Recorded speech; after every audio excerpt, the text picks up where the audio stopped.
Bem-vindos ao Alimentando o Papo. Meu nome é Andressa Moura, sou nutricionista e host desse podcast. Hoje, meu convidado é nutricionista, formado pela Universidade Católica de Brasília, pós-graduado em Nutrição Esportiva e Nutrição Funcional pela AVP, especialista em Nutrição e Atividade Física em Saúde, um curso de extensão pela Universidade Pittsburgh. E o nosso tema é Nutrição e Longevidade. O nosso convidado, que vai abordar esse tema tão espetacular, é o Matheus. Bem-vindo, Matheus, ao nosso podcast. É um prazer conversar com você sobre esse tema que é tão bom, né, para a nossa sociedade, para os nossos ouvintes, que buscam chegar numa certa idade, né, com saúde, com qualidade de vida, sem tantos uso de medicações, com uma alimentação adequada. E eu queria saber de você, já começando, como que você chegou, né, em estudar a longevidade, como que é o seu trabalho relacionado a isso. Boa tarde, bom dia, boa noite. É um prazer estar aqui, obrigado pelo convite, espero poder acrescentar muito aqui. Comentando, né, um pouquinho sobre como que eu cheguei nessa questão da longevidade, foi muito eu tendo a noção que eu queria fazer o que eu faço hoje em dia, tendo 70, 80, 90 anos. E, infelizmente, eu tenho uma avó, por exemplo, que já tem um problema mais de locomoção e tudo, já está na casa dos 80.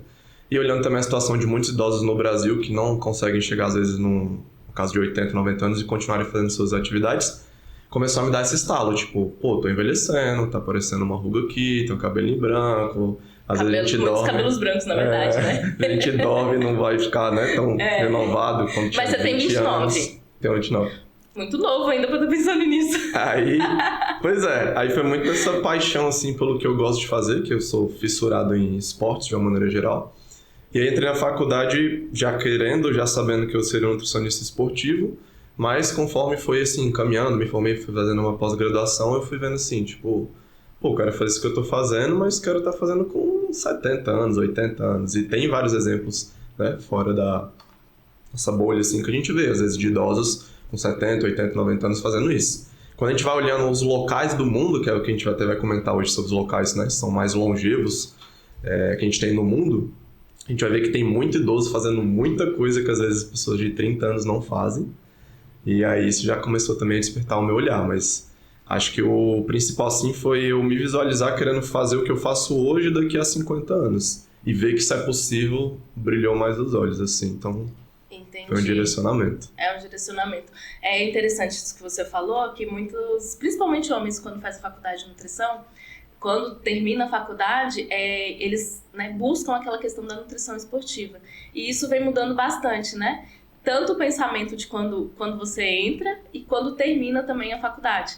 Geralmente vai encontrando o seu caminho, né, nesse curso, né? No percurso de tudo. Que foi o que aconteceu com você e com algumas pessoas que eu conheço, homens formados em nutrição.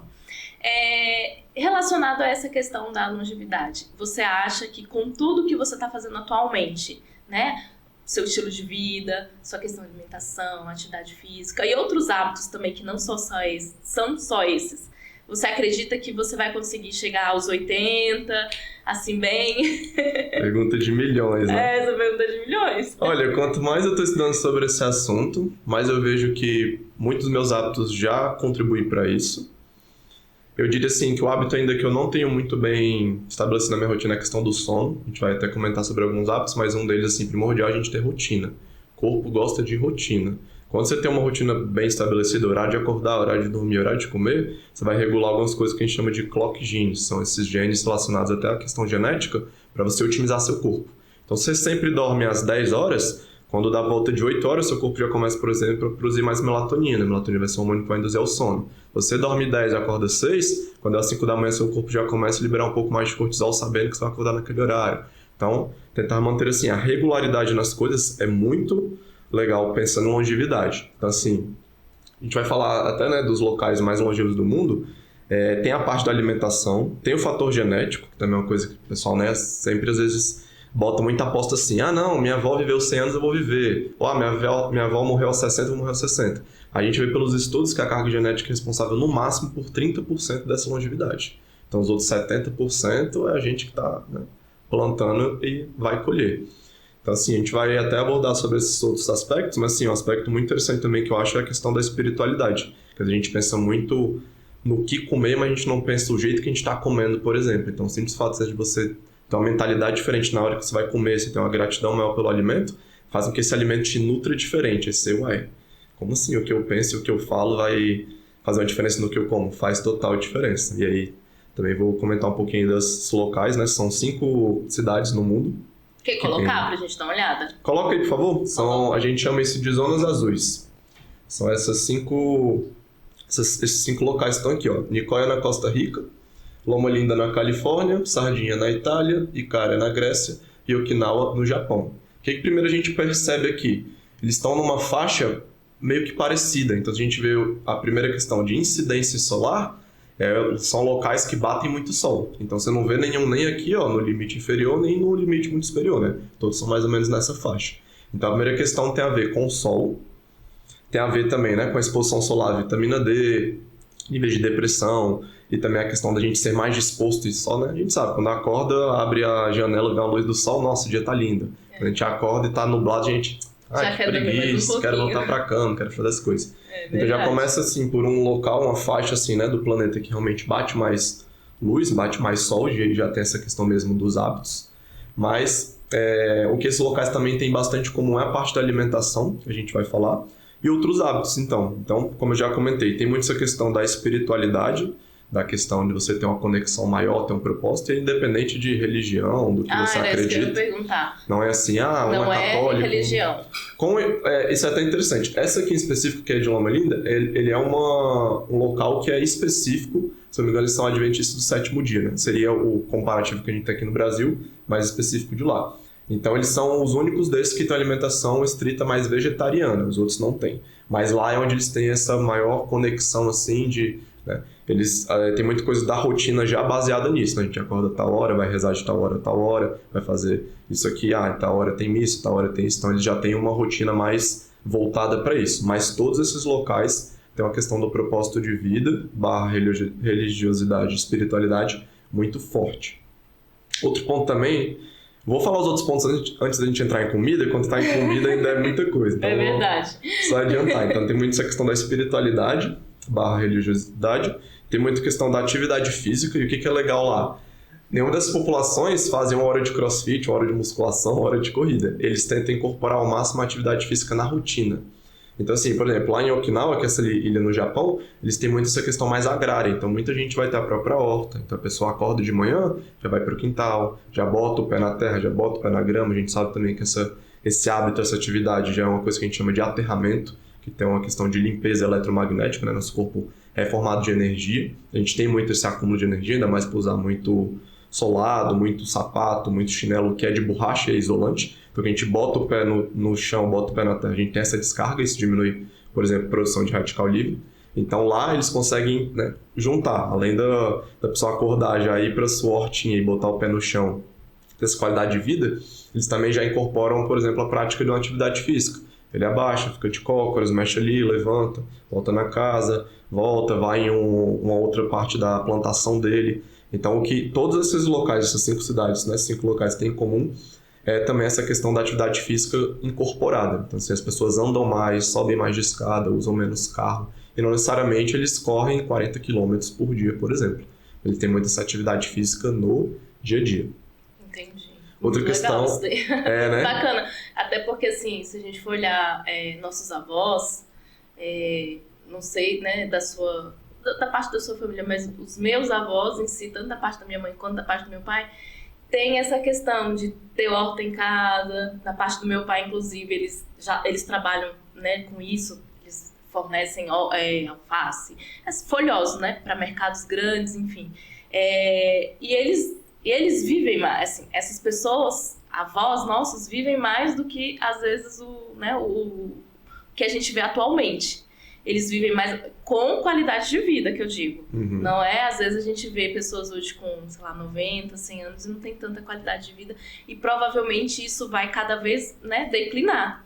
A questão da qualidade de vida. Pessoas idosas também, né? Por exemplo, eu, vamos supor, não não eu, porque eu não quero, mas vamos supor, eu, com 90 anos, não, né, fiz atividade física, não tive hábitos alimentares adequados, posso chegar aos 90 anos? Posso, mas e aí minha qualidade de vida, como que vai ser? Sim. Né? Então, eu acredito que anteriormente a gente via um pouco disso, não sei, né, nas questões de outras famílias, mas na minha família tem isso. E assim, todos mais saudáveis. A rotina deles é bem diferente do que a nossa que está aqui na cidade, né? Aquela coisa de trabalhando muito, às vezes nem tendo essa conexão com a natureza direta, que é o que acontece com esse pessoal. Você tocou num ponto bem interessante também, principalmente em Okinawa, eles têm muitas pessoas, por exemplo, com 95 anos que são independentes. A gente pensa em pessoa de 95 anos, ela vai estar vivendo com outras pessoas. Ela vai estar precisando de um cuidado, né? Cuidador e tudo. E não, tem muitas pessoas lá de 95 anos independentes. Outra coisa, hoje a gente vê idosos precisando de, né, a família se movimentando ali para conseguir um cuidador. Sim. Porque às vezes a rotina da pessoa é tão corrida que não dá tempo de ficar ali o tempo todo com o avô, enfim. E aí precisa, né, ter o dinheiro. Não é gastar, mas assim, você quer uma qualidade de vida para aquela pessoa, mas infelizmente você tem que ir buscar os serviços de saúde, que é um cuidador, um enfermeiro, um técnico que fica ali o tempo todo com o idoso, cuidando. E assim, querendo ou não, o idoso ele sabe exatamente, né, que tá, às vezes eles carregam essa bagagem, Sente mal, né? Sente mal por isso, fica ali triste, às vezes nem comenta com a família, mas se você for perguntar, eles vão dizer. Eles vão dizer que se sente um fardo, que, sei lá, às vezes pode até falar que queria morrer ao invés de estar aqui dando trabalho pra vocês. Sim. É bem complicado essa questão do idoso ficar dependente, né? Sim, pode prosseguir. Aí outra coisa muito legal também que tem lá, isso é mais Okinawa, mas nas outras também tem. E a gente estuda mais Okinawa porque foi uma das primeiras a serem descobertas por isso, mas é que também dentre elas é uma das que mais tem a longevidade além, né, dessas.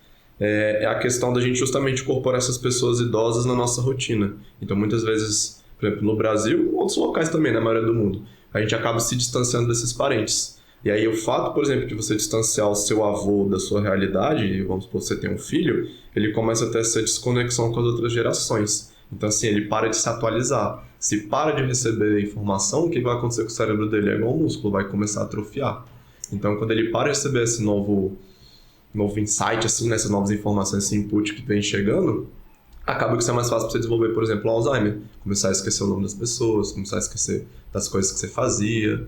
Então, assim, algo bem legal que eles também incorporam bastante essa questão de você não deixar o idoso de lado porque ele está começando a perder os movimentos. Vocês tentam englobar, né? Não que todo mundo vai fazer tudo igual, que são diferentes nas faixas etárias. Sim. Assim, inclui em almoço, em jantar, de estar junto ali, presente. Mas a questão da convivência também, né? O que não acontece aqui, né? Geralmente o idoso é mais excluído. Normalmente, né? A gente fala, pô, tá atrapalhando minha rotina. Aí você toca sua vida e esquece. Sim. E aí lá eles conseguem muito fazer essa questão, assim, de ter almoço junto, de ter jantar junto, de ter essas comemorações e englobar a família toda. Então bota, tipo, todas as gerações pra estarem juntas, né? Entendi. Então, imagina a sabedoria que você tem convivendo com a pessoa que já viveu 100 anos.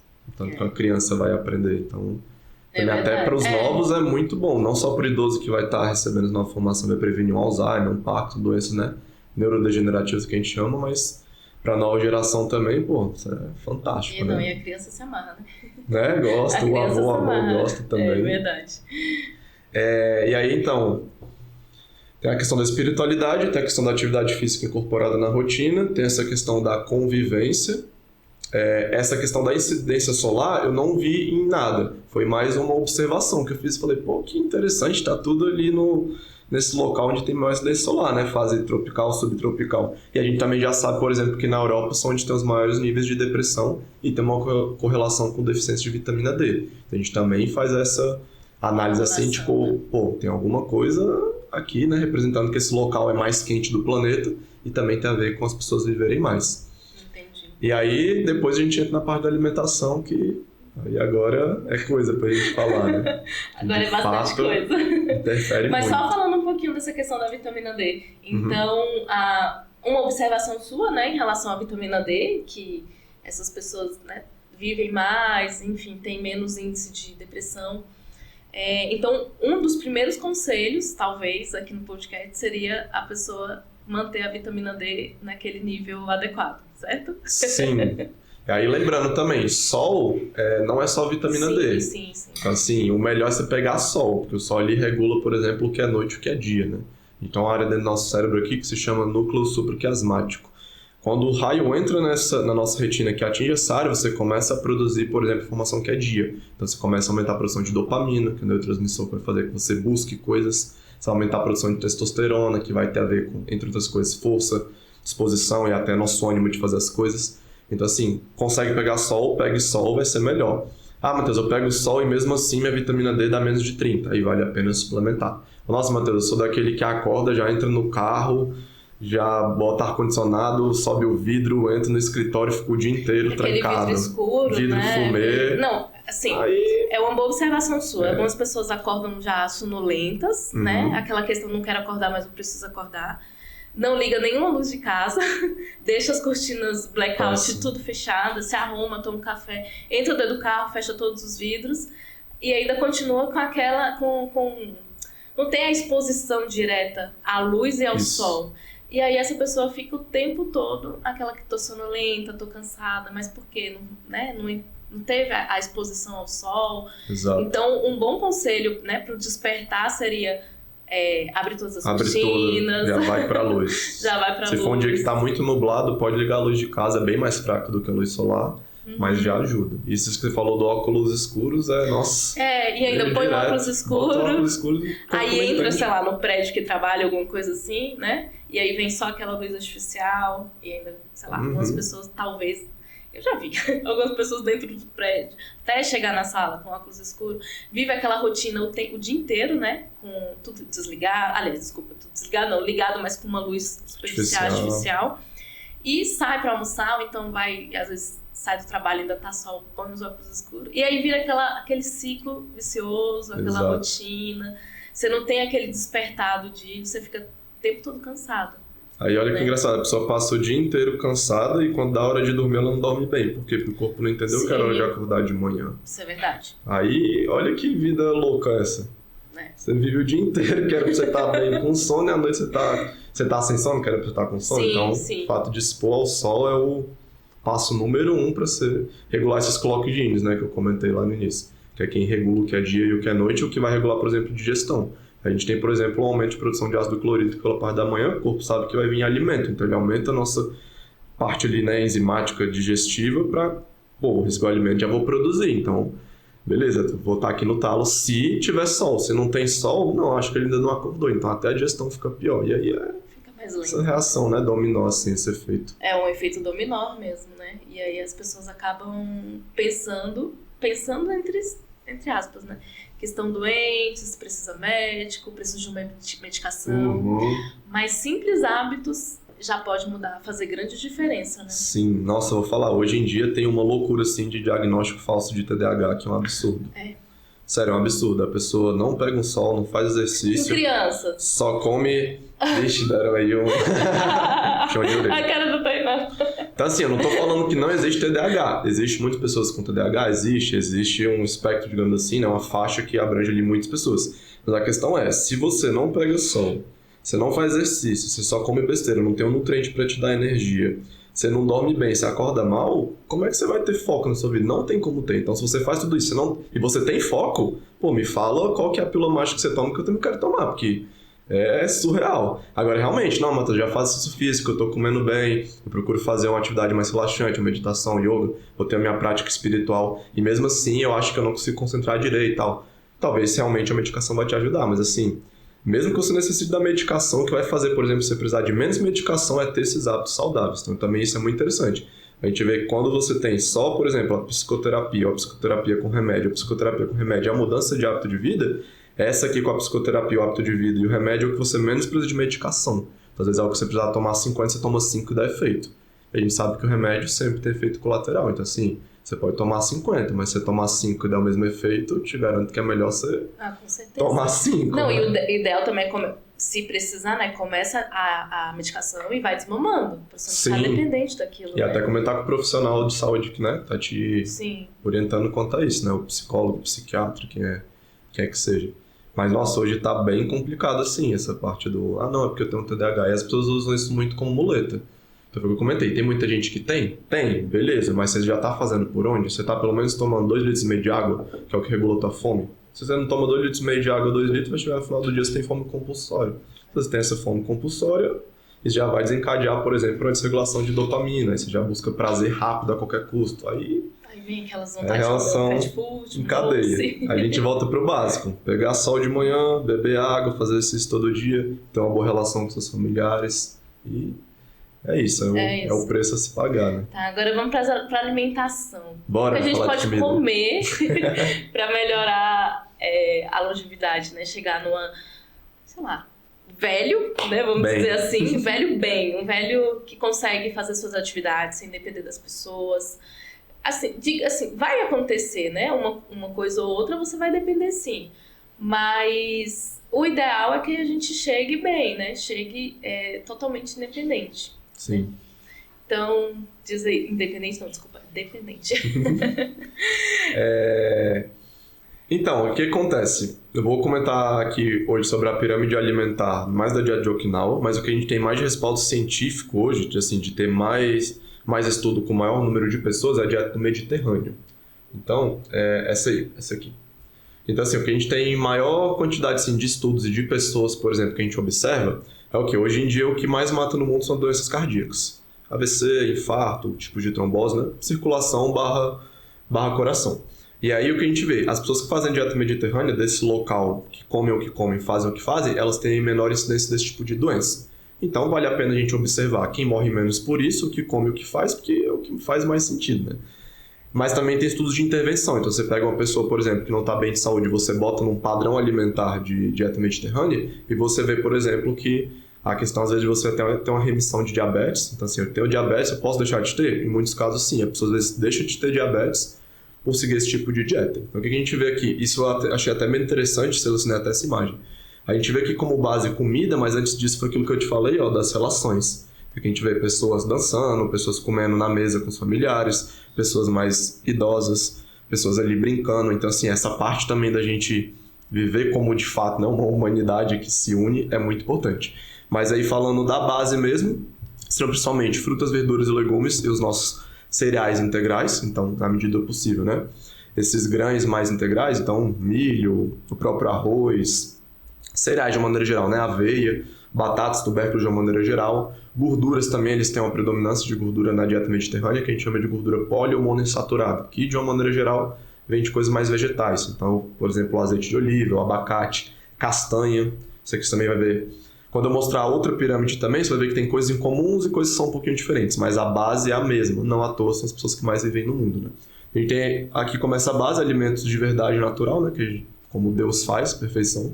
Então, a gente tem frutas, verduras, legumes, castanhas, cereais integrais. Depois a gente vem, por exemplo, com essas proteínas mais magras, e lá, por ser também uma região do Mediterrâneo muito mais pescado, né? Do que frango, do que carne, eles têm um consumo relativamente baixo disso. Então, bastante peixe, fruto do mar. Depois seriam mais essa questão do queijo, derivados, né? Iogurte, leite, ovos, um pouco mais de carne. Por último, seriam, né, os doces e as carnes vermelhas. Aí, o que é interessante, o pessoal gosta muito. É aqui, consumo de vinho. Então, isso também é muito interessante, tanto na dieta do Mediterrâneo quanto dessas zonas azuis, que a gente falou lá das 5 cidades, eles têm um consumo de vinho de aproximadamente uns 700 ml por semana. Então, seria você tomar uma taça, 2 por dia, né, em média. E tem sim uma correlação de você consumir um pouco de vinho com você viver melhor do coração. Então, se você consumir nada ou você consumir muito, parece que tem uma correlação, né? Assim, a gente chama isso de curva em U. Então, quando você não consome nada ou consome, vamos supor, 5 taças por dia, a sua chance de morrer do coração é igual. Se você consumir 2 taças por dia, essa chance é menor. Se você consome mais do que 5, essa chance é maior do que, né, se você não consome nada. Mas tem muito essa correlação do vinho. Aí tem várias especulações, né? Muito por ser dos polifenóis que eles têm, que a gente chama de fitoquímicos, que é resveratrol, transresveratrol, quercetina. Mas também, aí é uma coisa minha, eu acho que também tem muito essa questão da gente associar o vinho a essas questões mais familiares, né? Então a gente sabe, por exemplo, tanto que é importante dar risada. dar risada diminui, por exemplo, o envelhecimento precoce. Então, assim, se eu tomar uma taça de vinho, eu tô dando risada. Então, faz sentido, né? Eu vou rir bastante. Aí o pessoal pergunta, pô, Matheus, mas eu não tomo bebida alcoólica, não gosto de vinho, pode trocar pelo suco de uva. Mas, inclusive, tem alguns artigos que mostram que o vinho tem um pouco mais de polifenol, que a gente chama, do que o suco de uva. Então, tu volta aí de 4.500 miligramas, o suco de uva tem 3.500. Os dois são bons. Mas, assim, também pra gente ver que esse consumo de vinho não é algo ruim para a saúde. E a maioria desses locais tem um consumo de vinho regular, né? Assim, eles tomam uma semana e por mês. Não, eles tomam com frequência, tipo 2 taças todo dia, 1 taça todo dia. Mas aí entra aquela questão do equilíbrio, né? Que a gente E fazendo o resto certo, claro. Justamente. Né? Não, sim. Toda essa bagagem, todos esses pilares com a questão, né, do consumo de vinho e questão de equilíbrio, né? Não tomar para ficar bêbado, né? Chegar a ficar com ressaca. Também, né, para quem quer tomar e aí, não vou tomar porque, né, tem aquele receio. Talvez não tenha o conhecimento e tenha um receio. E aí não toma nada, por exemplo. Mas essa questão do vinho, ela é bem, bem legal. E eu ia te perguntar essa questão do suco. Você falou dos polifenóis. Então, o vinho, ele vai ter mais. Ele tem mais. Um pouco mais. Mas para quem não toma bebida alcoólica, o vinho também seria uma ótima opção. O suco de uva. Oh, desculpa. Pra quem não toma o vinho, sim. Seria uma quem boa opção. Quem não toma o suco, sim. Quem não toma o vinho, o suco seria uma boa opção. Exatamente. Até puxando o gancho assim, né, tem muita gente hoje em dia, infelizmente, até profissionais da área da saúde, que mete muito pau no suco, assim, fala, o suco tem só frutose. Infelizmente tem esse pensamento porque a gente acha que a frutose é o açúcar das frutas, mas não é aquele açúcar das frutas, é que ela tem nas frutas. Só que o que tem muito frutose, por exemplo, é o refrigerante. Então assim, você pegar uma lata de refrigerante, 15 gramas de frutose. Você pegar um suco de uva, 10 gramas de frutose, então tem menos frutose. Mas o mais importante é o que vem junto. Então justamente esses compostos bioativos que a gente chama, polifenol, quercetina, resveratrol, hesperidina, são substâncias específicas que tem só nas frutas. Então, quando a gente faz o suco disso, a gente acumula muito esses compostos. Então, a gente vê, por exemplo, o consumo de suco de laranja com menor incidência de esteatose hepática, que é gordura no fígado. O que as pessoas pensam? Frutose aumenta a gordura no fígado gorduroso. Então, o suco que tem muita frutose vai fazer mal. Não é o que os artigos demonstram. Então, assim, tem que tomar um pouco de cuidado também, às vezes, com essa associação errada, né? De olhar só porque a molécula química, a estrutura é a mesma da frutose, achar que o resultado é igual, porque não é. Por que isso não acontece? Porque o suco não é só fonte de fibra, né? A pessoa fala assim, mas eu vou espremer o suco e vai acabar com as fibras. Beleza, tem redução de fibra, mas você não perde os polifenóis, por exemplo, os fitoquímicos, que a gente chama. Tem mesmo esse terrorismo em relação ao muito, suco. Absurdo. É muito mesmo. E aí, mais pelas pessoas que, né, já seguem uma certa dieta, já estão ali, né, meio que paranoico, com calorias, Sim. com suco, com frutose, é bem complicado. Mas assim, uma coisa que eu faço pra mim em casa, né? Quando eu for fazer um suco, eu bato e não coo. Claro, vai diminuir as fibras, mas ali ainda vai ter um pouquinho, né, do bagaço, enfim. Sim. Seria uma boa isso? Uma ótima. Uma ótima. Vou te falar que eu ainda não cheguei nesse seu nível não, ainda faço o processo de coar o suco, tá? Então você tá já evoluído aí. Mas assim, o que eu tento fazer na minha realidade é não passar de... Vou falar uma coisa aqui, é o que eu faço, tá? Não necessariamente o que você tem que fazer. Eu como em média 15 a 20 porções de fruta por dia. Então eu tento não passar dessas 15 a 20, 5 porções de suco. Para justamente a gente, de fato, priorizar a fruta, tem a questão da mastigação e tudo. Mas assim, por exemplo, tem muito profissional que fala, não, toma um refrigerante zero ao invés do suco que não tem caloria. Pô, mas se você tá pensando em caloria, você tá em 1900, onde você achava que era uma calculadora, né? Isso é muito interessante. Foi descoberto o primeiro polifenol, que se não me engano foi hesperidina, que vem da laranja, acho que em 1930 ou 1940. Então, em 1930 e 1940, os pesquisadores viram que tinha uma molécula na laranja que não era fibra e que tinha um efeito benéfico para a saúde. Quando fazia o suco, ainda tinha esse efeito benéfico. Isso em 1900 e pouco. A gente está em 2023 e tem profissional que fala, não, o refrigerante é melhor porque é 0 calorias.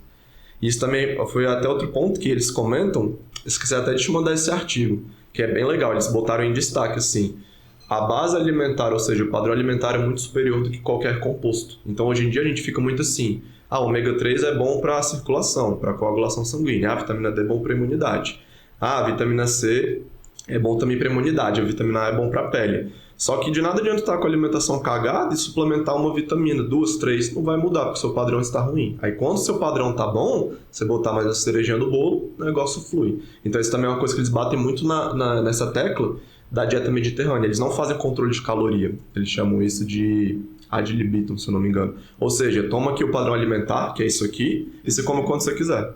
Ah, mas eu posso comer mais. Come quando você quiser de tudo. O que eles veem no longo prazo é que todas as pessoas emagrecem e ficam mais saudáveis. Então a gente não tem que ter essa muito neura assim de, eu tenho que comer tantas calorias pra isso. Se você tem um padrão alimentar saudável, tu vai viver muito e ainda vai sair dessa neura. E outra, você vai ter a consciência, né? A consciência. Você não pode consumir aquilo ali, sei lá, uns 10, depois até, dependendo da pessoa, nem vai conseguir. A fome já vai estar saciada. Exato, isso é legal também. Mas é interessante mesmo essa questão da não contagem de calorias.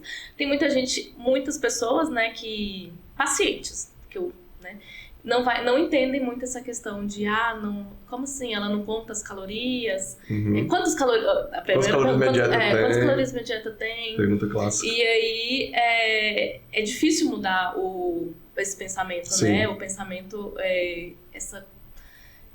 esse hábito, não sei como que eu posso falar, mas assim, a pessoa fica batendo ali na tecla.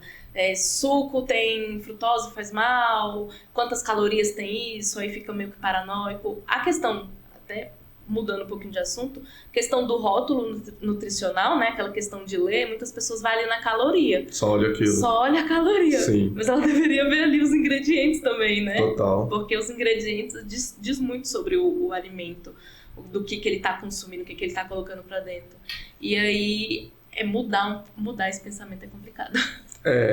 Que é assim, a gente tem que bater muito na tecla. O que é ruim é isso, tipo assim, vou dar um exemplo aqui bem extremo, mas é porque, enfim, a gente tem que dar uma chocada.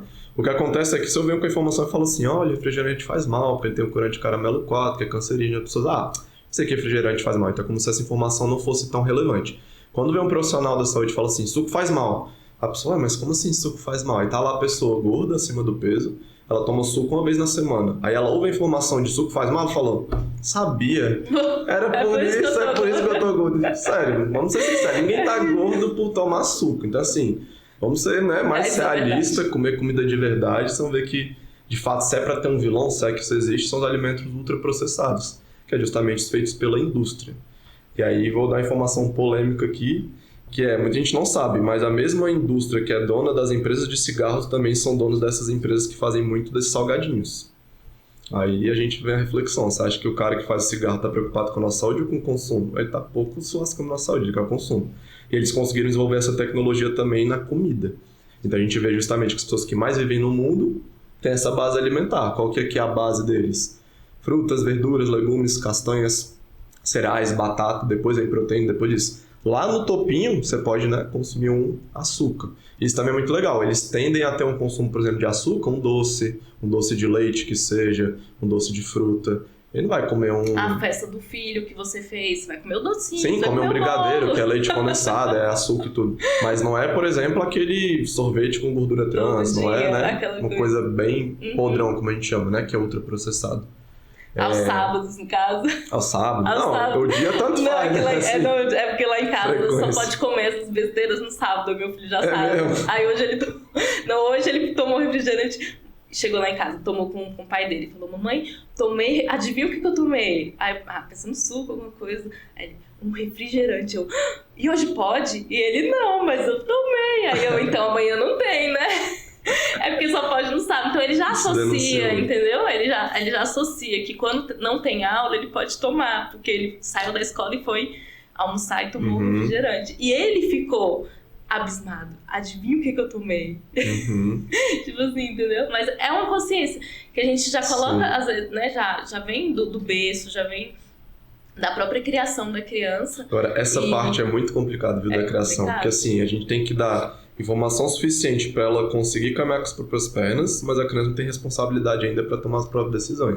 Por exemplo, então, hoje não era dia. É muito difícil a gente, tipo assim, fazer a criança entender que não é uma proibição, não é porque, tipo, não pode, porque o que é proibido a gente tende a querer. E aí, tipo assim, você tem que entender que isso faz mal para você, isso faz mal para você, faz mal pro planeta, de uma maneira geral.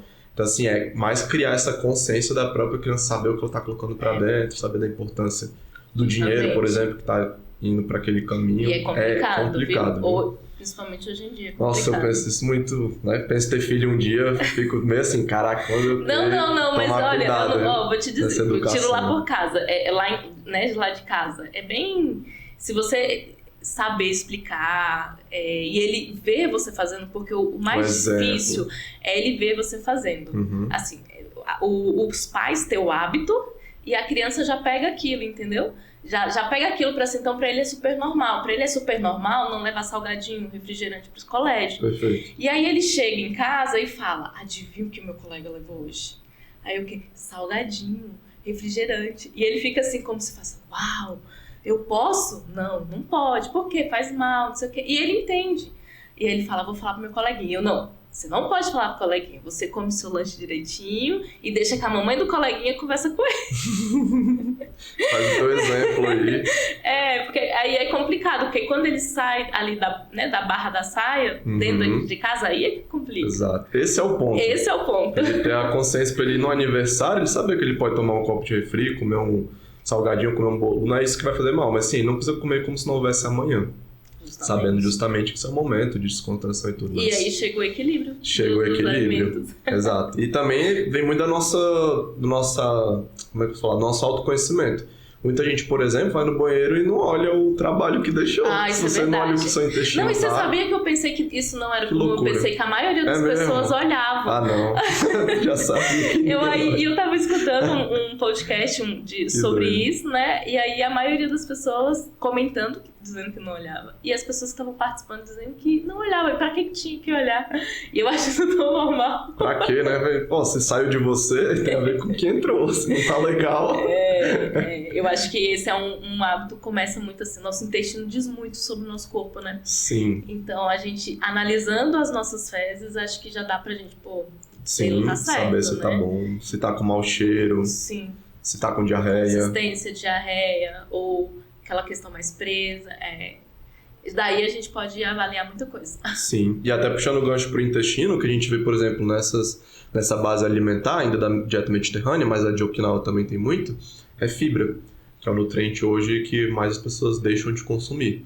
Então isso também tem um artigo muito massa, que eles fazem um acompanhamento de 1980 até 2005, mais ou menos, com Reino Unido, Austrália e Estados Unidos. E o que a gente normalmente acha que aconteceu? As pessoas estão comendo mais calorias, por isso estão engordando. Quando, na verdade, o consumo calórico não modificou tanto. O que modificou muito foi o consumo de fibra.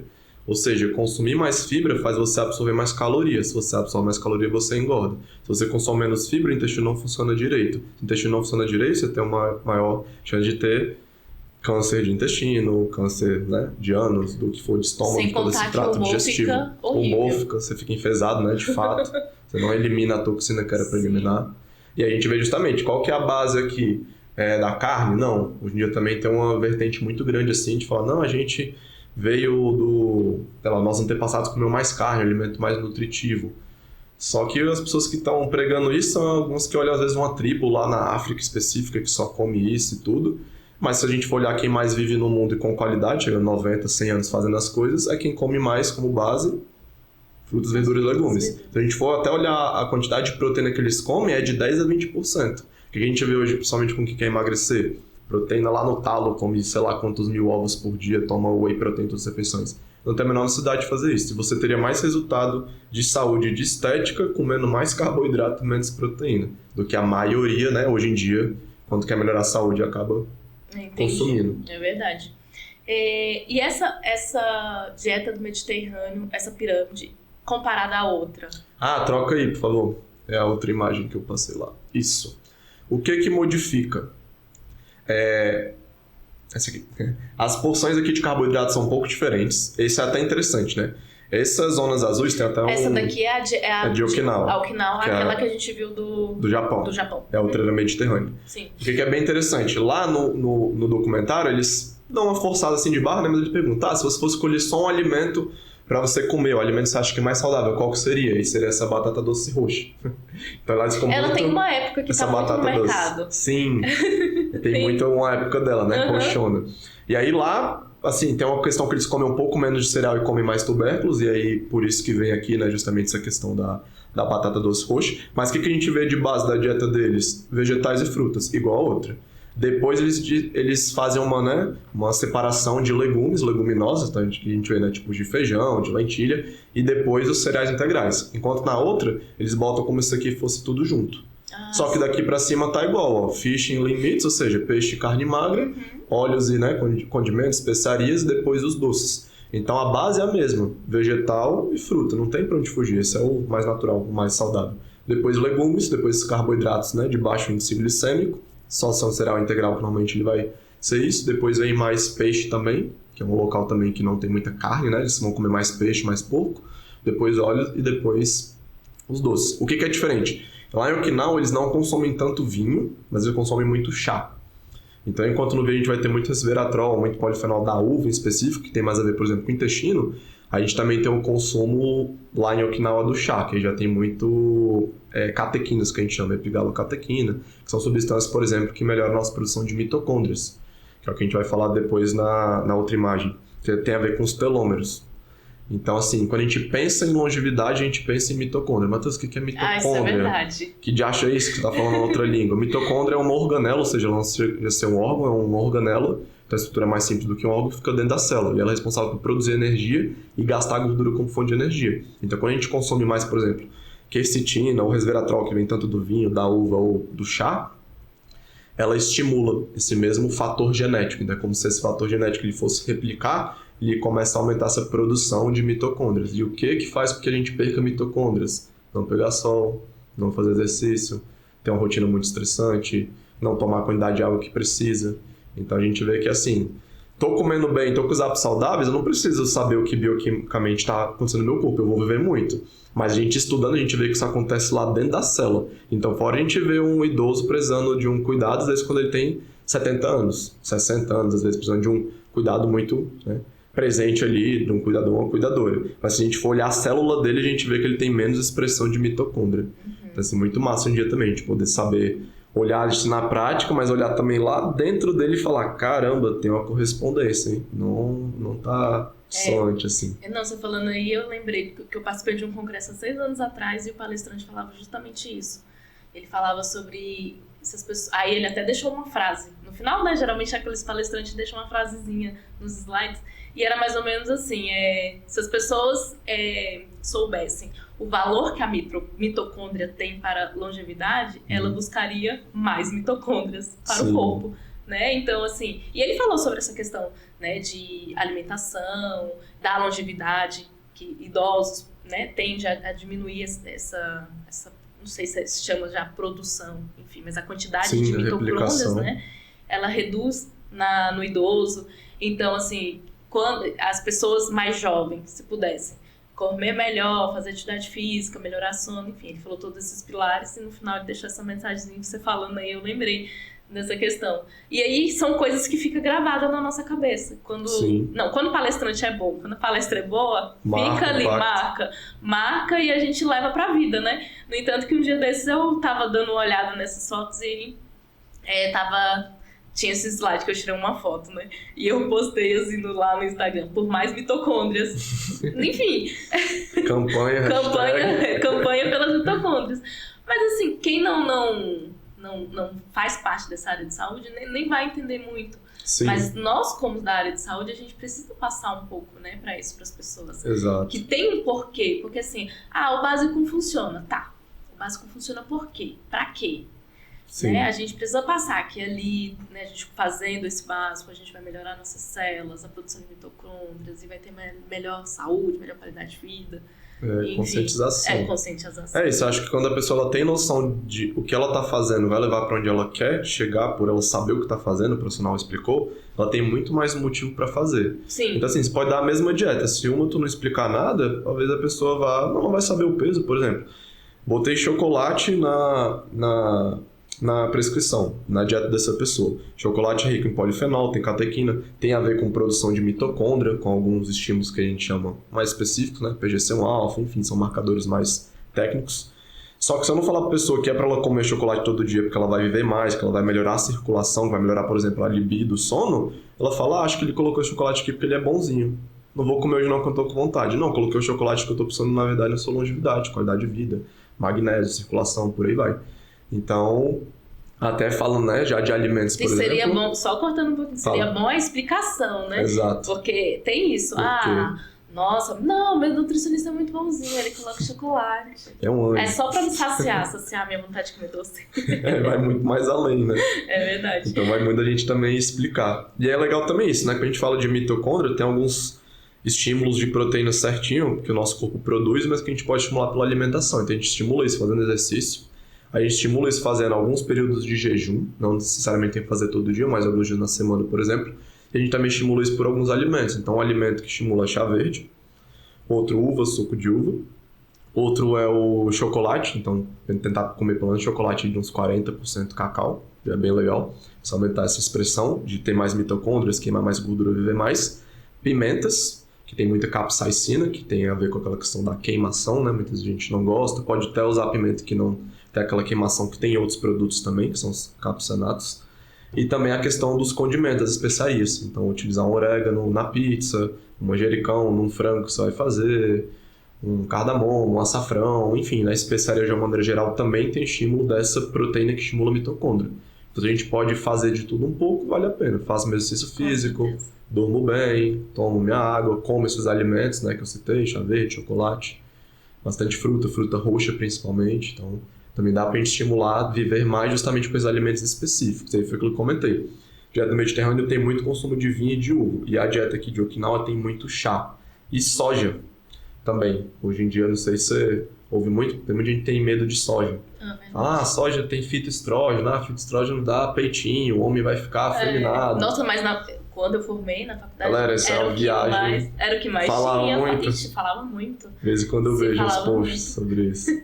E aí a gente vai ver, em Okinawa em específico, alto consumo de soja. Eles comem bastante soja. E a soja, nenhum homem com nenhum homem tem peitinho. E o homem tá lá do jeito que ele quer ser. Tem muito as isoflavonas da soja. Então, as isoflavonas da soja, elas têm, por exemplo, efeito anticancerígeno.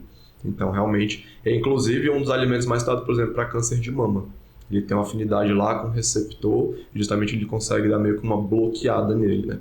E aí, por ele ter... Igual da frutose que a gente falou, a frutose, o pessoal acha que a frutose do suco da fruta é igual a frutose do refrigerante. Não é. Assim como o fitoestrogênio da soja não é igual um estrogênio, um estrógeno, o hormônio. Ele tem uma estrutura química parecida, mas quando a gente olha o efeito dele no corpo, totalmente diferente. Então, o consumo de soja sim é saudável, se você gosta, consegue, consuma. E lá nessa ilha do Japão específico, eles comem bastante soja.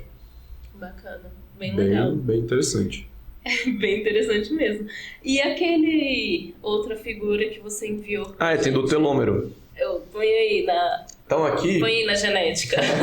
A gente falou aqui da parte, né, mais da base alimentar e tudo, mas isso aqui é o que acontece numa célula. Então o que acontece? A gente tem aqui os cromossomos e eles têm essa parte mais da extremidade, que eles são chamados de telômero. Quando acontece esse termo aqui que eles chamam, né, de encurtamento, o telômero ficando mais curto, é como se você tivesse o DNA inteiro e quando ele vai se replicando, ele vai perdendo essa parte dele. Então a gente vai envelhecendo. Isso é um processo natural. Porém, como que a gente faz para justamente diminuir esse envelhecimento precoce? Botando em hábito tudo isso que a gente falou. Mas foi aquilo que eu comentei. Se a gente olhar na genética, lá no DNA específico, a gente vê que pessoas que não se cuidam vão ter esse telômero muito mais curto do que pessoas que se cuidam mais. Então a gente vê isso não só na pessoa, às vezes com 50 anos que tem a aparência de 70, mas a gente vê isso se a gente fosse olhar, né, molecularmente falando. No caso é aqui. Aí seria justamente essa perda, né? Então isso também é interessante, a gente brinca. Você de hoje não vai ser você daqui a 2 meses, você é uma nova versão sua, porque todas as suas células já replicaram, então elas vão sempre fazendo esse papel de replicação. Conforme a gente alimenta bem ou alimenta mal, elas podem ir replicando para o lugar que a gente não quer. Inclusive o câncer é isso, né? É quando tem essa divisão celular e ocorre meio que uma falha, um processo ali errado. Então, às vezes o consumo muito grande de álcool pode gerar um câncer de estômago. Por quê? Porque esse álcool ele é lesivo para essa estrutura e para o corpo como um todo. Então, quando ele vai fazer essa renovação celular, acaba acontecendo uma célula que não era para estar do jeito que está. E aí isso pode caracterizar uma célula cancerígena.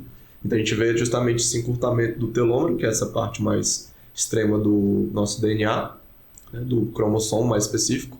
E aí, quando ele está muito curto, justamente esse envelhecimento precoce já está, né, acontecendo. E o que a gente pode fazer é tentar frear isso.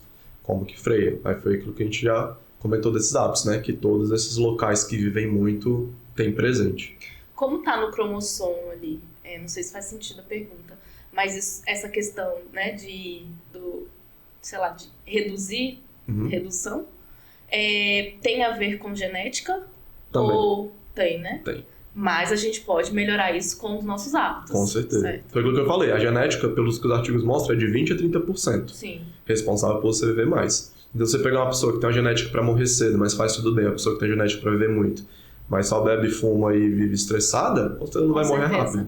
De infarto, de problema de saúde de uma maneira geral, né? Então, às vezes a pessoa também se apoia muito na genética ou pro bem ou pro mal, né? Tipo, minha mãe viveu muito, eu vou viver muito. Ou minha mãe viveu pouco, eu vou pouco. Não é bem por aí. Você tem 70% que tá nas tuas mãos aí diariamente, né? São escolhas, né? São escolhas. E aí tem pessoas que fazem escolhas que não são tão boas. Não, a gente não tá aqui pra julgar, né? Mas a gente sabe que tem as escolhas boas e as escolhas ruins. Claro. Né? Então, seria interessante a gente começar de passinho em passinho. Claro, a gente não vai mudar os nossos hábitos de um dia pro outro. Amanhã eu vou pra academia, comer bem, dormir bem. Não tem como. Pessoa que vive de uma forma fazendo coisas, né, que não são saudáveis, elas não vão conseguir. Mas amanhã eu vou tentar fazer isso, no outro dia, ou daqui a 5 dias eu vou tentar fazer uma outra, comer melhor. E aí, aos pouquinhos, as pessoas chegam num dominador adequado, né? Sim, num nível isso. melhor. Nossa, falou tudo. Eu vejo muita gente também, às vezes, que vê um podcast assim com muita informação e fica meio desesperado. Tipo, nossa, eu não como bem, Sim. Eu não tomo sol, eu não tomo nem água, eu não faço exercício, eu sou estressado. Começa pela água, que é o mais fácil. Mas assim, o que não dá é pra você reclamar. Se você não tem que tomar água e tá querendo mudar de vida, desculpa, mas não vai rolar. Então, comece do básico. E um hábito bom puxa o outro. Então, só o fato de você tomar muita água vai regular sua fome. Se regulou sua fome, a chance de você comer besteira é menor. Se a sua chance de comer besteira é menor, você vai dormir melhor. Se você dorme melhor, você acorda mais bem disposto. Assim, um hábito puxa tudo de bom e puxa tudo de ruim. Então, se você já começa o dia sem nem tomar água, desculpa, mas as coisas tendem a não funcionar tão bem, né? Então, às vezes também assim, se você não tem um rumo, comece bebendo mais água, parece besteira, idiotice, mas não é. Você vai ver que vai diminuir teu nível de estresse, sua fome, principalmente essa fome final da tarde, é muito disso, clássico. A pessoa não tomou água durante o dia, quem regula o nosso centro de fome e sede é o mesmo, que é o hipotálamo, não tomou água, o corpo entende que faltou algo. Se faltou algo, ele estimula essa região. Quando estimula essa região, ninguém vai querer tomar água, o pessoal quer comer uma barra de chocolate, quer pedir um iFood que chegou estressado. Assim, não sabe pra onde ir, começa tomando água. Já tá tomando água, come mais fruta. Quanto? O dobro, o triplo. Fiquem tranquilos que vocês não vão ter exagero de fruta na alimentação. E aí depois vai implementando isso, exercício físico. Procura um profissional também pra te ajudar, isso é muito interessante, né? Pessoas que já trilharam o que você quer chegar, já estudaram pra te ajudar. Psicólogos, nutricionistas, educadores físicos. Toda uma equipe multidisciplinar. Tomar meu suco. Também. Esse suco é do que mesmo? Abacaxi, melão e kiwi. Top. Isso aqui sim, ó. Abacaxi, melão e kiwi. Ah, você falou do melão? Engraçado. Tem outro local desses. Volta lá nas zonas azuis, por favor. Naquelas lá que tem as cidades. Eu não vou afirmar porque eu não lembro agora de cabeça, mas se eu não me engano é um desses dois. Ou é de sardinha na Itália, ou é de cara na Grécia, que eles têm um alto consumo também de melão. Então, assim, é como se eles tivessem as frutas preferidas de cada local. Então, assim como lá em Okinawa tem bastante a batata doce roxa, aqui eles têm o maior consumo de melão, por exemplo. Não lembro qual dessas duas é. Mas é legal também isso, da gente comentar também da importância da alimentação orgânica, né? Com certeza. Pra quem não tem o hábito de tomar suco, o que eu faço? Eu escolho as frutas mais madurinhas. Top. Então, você tá tomando um suco totalmente sem açúcar e você pode perceber tá que doce. tem... Sim, porque o abacaxi tava bem madurinho, Kiwi o melão também. bem madurinho, Obrigado. o kiwi. E aí, assim, são escolhas que você vai fazendo pra colocar na sua alimentação, mas você tem que também saber escolher. Você não vai colocar aí um abacaxi verde, um melão mais durinho, um kiwi, né, aqueles mais durinhos também. As frutas, elas têm o próprio sabor adocicado. Isso quando elas estão mais madurinhas, né? Então, pra quem quer consumir o suco, e aí essa questão é, eu não coei isso daí. Não coisa aqui? Não coei. Tá bem batidinho. A base é kiwi, né? A base é o abacaxi. Senti mais kiwi. Nossa, sério? Delícia. Uhum. Mas a base é o abacaxi, talvez seja o docinho aí que você tá sentindo. Nossa, muito bom. Então é isso, Matheus. Eu adorei a conversa. que tenho só uma curiosidade. Como é que você faz para consumir as 15 porções de fruta por dia? Como é que é a distribuição? Vou falar a minha dieta. Café da manhã eu como 4 a 5 porções, faço uma vitamina. Aí, isso também é interessante, né? Quando a gente fala em porção, é porque assim, né? Não dá pra você comparar, tipo, uma banana com a melancia, né? Que Sim. são frutas diferentes. Então, quando eu falo porção, é mais ou menos num cálculozinho aí de uns 15, 20 gramas de carboidrato, só pra gente ter um padrão. Então, assim, seria uma banana, ou uma maçã, ou 15 uvas, uma fatia grande de mamão, um kiwi grande, ou 2 ameixas. Então, eu consumo de 15 a 20 porções de frutas por dia, porções. Frutas diferentes são umas 6, 7. Mas, enfim, respondendo a sua pergunta, no café da manhã eu consumo uma vitamina, normalmente 3 bananas, aí eu coloco um abacate, um pouquinho de açaí e um mamão. Eu odeio mamão. Desculpa os amantes de mamão, mas eu não gosto. E é o jeito que eu consigo consumir, que é misturando, não dá um gosto. Aí no meu almoço depois eu consumo um copo de suco de uva sempre. Um copão de suco de uva e uma fruta. Aí é ou maçã ou laranja tangerina. Hoje da tarde eu faço um super bowl também de fruta, normalmente com açaí. Boto meio quilo de açaí, 500 gramas de açaí. Mais umas 3, 4 bananas. E à noite eu repito mais umas 3 porções de fruta. E aí à noite eu também tento consumir frutas mais roxas ou vermelhas, que também melhora um pouco o sono. Aí com mais uva, com maçã, com às vezes melancia. E aí é assim que eu bato 15 a 20 porções de fruta. É a meta do dia, essa é a meta. Tem gente que quer bater a proteína para atingir o almoço. A gente foca em bater as frutas. A gente foca nas frutas. Mas tem 2 anos, tá, que eu tô fazendo isso. Antes eu consumi o normal, que era tipo 3 porções de fruta, 5. Mas eu comecei a ver essa questão, né, justamente de quem come mais fruta, verdura e legume vive mais. Eu falei, quem foi que disse que eu não posso comer 15 frutas por dia? Por que não comer 3? 3 é nada, 3 eu como uma refeição, vou testar. Testei. E aí isso foi interessante. Olha essa questão como que também a parte das calorias não são tão importantes assim como a gente acha, né? Claro que é importante, mas não o peso que a gente dá. Eu comia do jeito que eu tava comendo e eu dobrei as porções de fruta. Eu consumi uma assim, comecei a comer 10. Sabe qual foi a modificação do meu peso? Nenhuma. Eu tecnicamente botei aí mais 15, 75, uns 250, 300 calorias. Por dia, no final. Por dia. Dá uma então era pra dar um saldo calórico assim, Sim. Nossa, comeu 2.000 calorias a mais na tua semana, não mudou nada o meu peso. Aí o que eu notei? Tava treinando melhor, dormindo melhor, intestino melhor. E aí eu comecei a também verificar melhorou, que não é só a caloria que você coloca, é o que você come. Você pode engordar comendo 2.000 calorias de besteira e você pode emagrecer comendo 2.000 calorias de comida. Isso é verdade. Então é muito do que você come. E aí também eu já fui pesquisando mais sobre os benefícios da fruta, do suco, né, que também tinha medo. E eu já fui do profissional, infelizmente, vou até admitir isso, eu já fui do profissional quando eu saí da faculdade eu tinha medo de consumir suco de fruta, porque eu lia sobre a frutose, lia do xarope de milho que é rico em frutose no refrigerante e falava, pô, se tem frutose aqui, também tem ali. Então não deve fazer bem, vou evitar consumir suco. Só que quando você olha o artigo e você vê quem consome suco tá mais saudável, tu fala, opa, então calma aí, essa aqui é o que eu tô achando que é a teoria. Se na prática não acontece, vamos ver por que não acontece na prática. A gente começa a investigar por que tá dando aquele resultado. E aí a gente começa a estudar sobre os compostos bioativos. Entendi. Que puxa para alimentos são orgânicos, os orgânicos têm mais compostos bioativos. Então eles são mais saudáveis. Muito interessante. Estendi aí, né? mas vamos. Não, tranquilo. E, Matheus, deixa uma mensagem para os nossos ouvintes. Algo que, assim, pode pensar aí. Uma mensagem para os nossos ouvintes. Quem quer atingir a longevidade com qualidade de vida, com saúde, fora, assim, essas coisas que foram mencionadas, o que você... Aliás, tem algo mais a ser aconselhado ou quem assistiu já tá bem encaminhado? Tá bem encaminhado, deixa eu ver. Vou dar uma mensagem de autocuidado. A gente, às vezes, muitas vezes a gente quer ajudar o mundo, mas não quer ajudar a gente. Para você ajudar bem o mundo, primeiro você tem que ajudar você mesmo.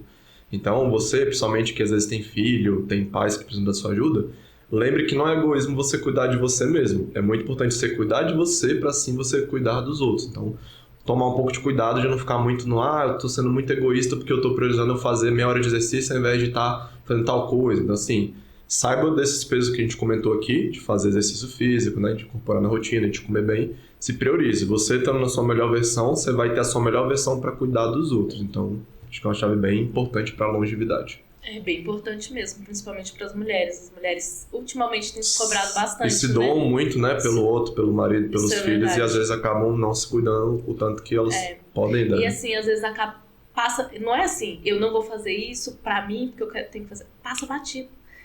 Passa quando você viu, passou 2, 3 semanas e você, caramba, eu não fiz isso por mim. Né? Então, assim, acho que esse recado, claro, engloba todo mundo, mas para as mulheres do engajamento. Muito Pegou, bem, né? pegou.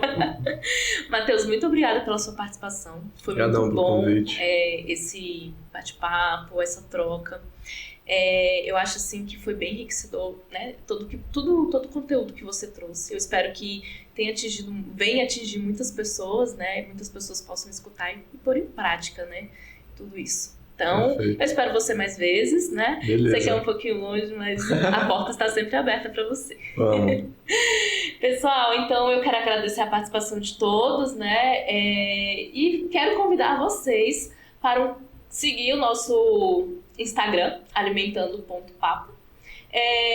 Se inscrever no nosso canal, né, no YouTube, e também seguir a gente no Spotify, que está em formato de áudio. Então, para quem não tem tempo de sentar, ficar, né, vendo o vídeo, está disponível em formato de áudio no Spotify, então dá para escutar indo para o trabalho, lavando uma louça, fazendo uma comida, arrumando a casa, enfim. Estamos à disposição e muito obrigada pela participação de todos. Obrigada, Matheus. Valeu.